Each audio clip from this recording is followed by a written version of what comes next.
I am disappointed. I am very disappointed in Ady Barkan.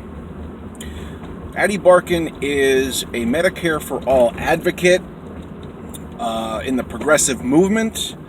He has a very important voice. Maybe you've seen a few of his videos where he meets all the presidential candidates and talks about, his ALS. He's wheelchair bound. He's not doing well at all, and he has this very progressive disease. And he talks about Medicare for All being so paramount and just the issue. And I believe that too. And most Democrats believe that too. Most Americans believe that to be true. That Medicare for All, that health care is the leading issue going into the 2020 election. So he has come out. Common Dreams wrote up a story about it today that Ady Barkan has come out to endorse Elizabeth Warren. I was blown away. I was stunned.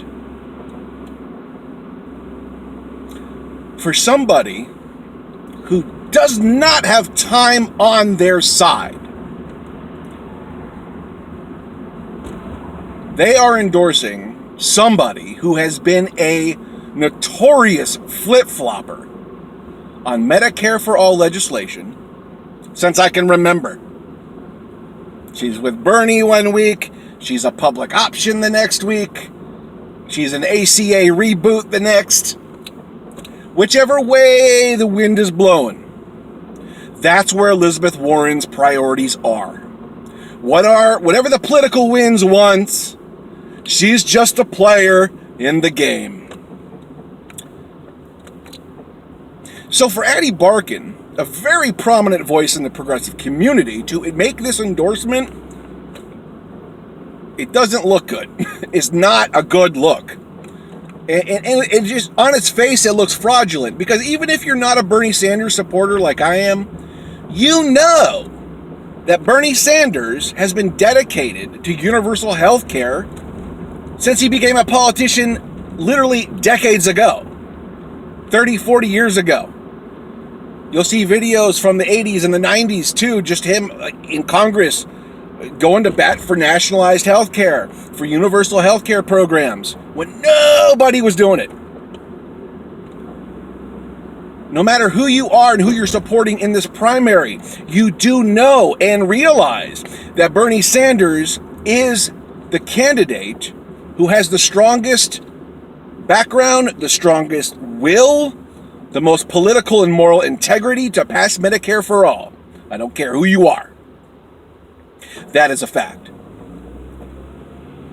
So for this guy to come out and do this, it's just not a good look. And listen, I was reading in the article too, he used to work for Elizabeth Warren. And that's when it clicked. I said, there it is. This guy used to work closely with Elizabeth Warren before he got sick, before he became wheelchair bound. He was a political worker. Like, he worked in politics. He worked on political campaigns. And so it just made sense to me, like, oh, okay. He's doing this basically, in my opinion, out of a friendship thing. Like, well, I'm close with Elizabeth Warren. I worked with Elizabeth Warren. I'm going to boost her campaign. She's getting sluggish in the polls. I'm going to do a favor for an old friend. But in doing that, you do damage, Ady. You do damage to what the real Medicare for All candidate in the race has to offer. So it is so disappointing that he could do this to himself and do it to everybody else. Because he's endorsing the wrong person when it comes to who has the most political will and moral integrity to get Medicare for All launched and off the ground. It is not Elizabeth Warren. And in this endorsement, it does damage to the progressive movement. It does damage to the country. He endorsed the wrong person. And who knows if there was payoffs involved. Someone was trying to say, he's a disabled person, so there's money involved, likely behind the scenes. I don't know about that. I don't think it needs to be like that. It just feels like a favor. He worked on her campaign. He worked closely with her. It makes sense. But it does damage. And it's hard to give this guy backlash because of the position he's in life. I'm not a big fan of doing so. But calling him out on substance with this endorsement, we should all do it if we are progressives. So, anyways, let me know what you think. Like, share, subscribe, and I'll talk to you down in the comments.